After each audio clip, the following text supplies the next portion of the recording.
Okay, so now I've introduced you to the new stamps.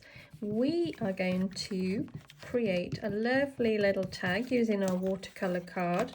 I've got some element inks here, I've got my gel press, and I've got my lovely new stamps.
There we go, guys. I hope you enjoyed today's demonstration and I hope it inspires you to have a go yourselves.